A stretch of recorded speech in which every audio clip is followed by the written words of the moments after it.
त्यांना नागडं केलं गेलं, त्या धावत होत्या, मागे जमाव लागलेला होता, त्यांच्यावर अत्याचार करण्यात आले, त्यांना मारण्यात आलं. पंतप्रधानांची काहीही प्रतिक्रिया नाही. आमच्या गोल्ड मेडल मिळवणाऱ्या पैलवान मुली, त्यांच्यावर अत्याचार झाले, खासदारांनी अत्याचार केले. खासदार मोकाट फिरतोय आणि यांना ओढत नेऊन जेलमध्ये टाकलं जातंय.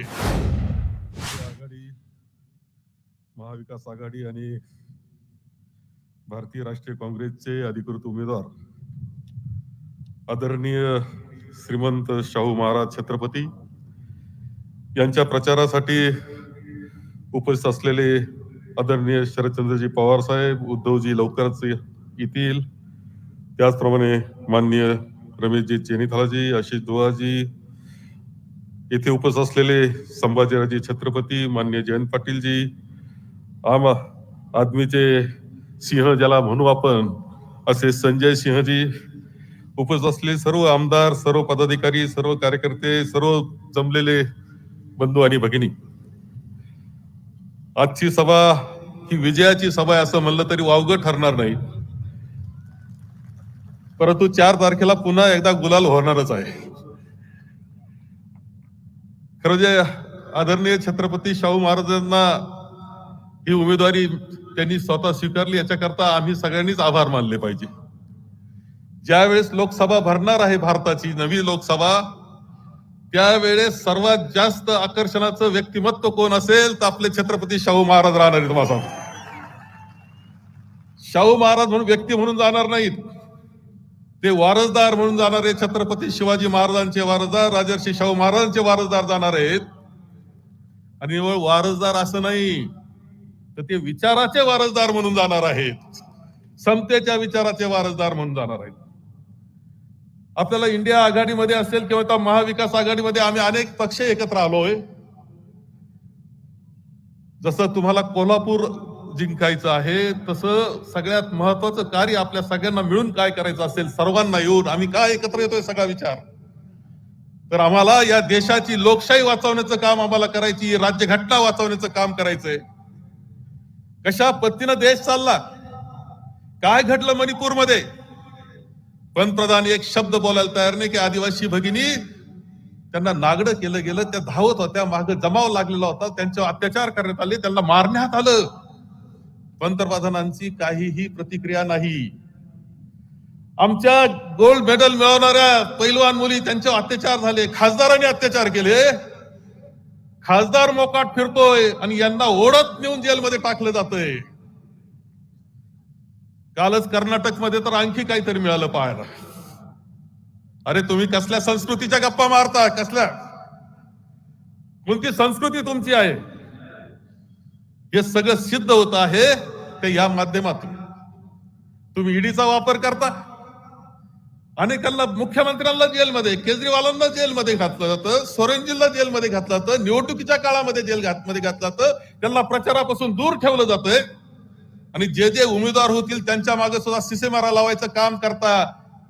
तुम्हाला लोकशाहीवर बोलण्याचा अधिकार नाही भारतीय जनता पक्षाला, आणि पंतप्रधान नरेंद्र मोदी यांना लोकशाहीवर बोलण्याचा सुद्धा अधिकार नाही. ही निवडणूक एक उत्सव असतो, महाउत्सव असतो, तितक्याच ताकदीनं, तशा पद्धतीनं खेळीमेळीच्या वातावरण व्हायला हरकत नाही. हे दहशतीच्या पद्धतीनं ही निवडणूक करू इच्छितात, दबावाच्या पद्धतीनं करू इच्छितात, आणि हिसकून घेण्याच्या पद्धतीनं.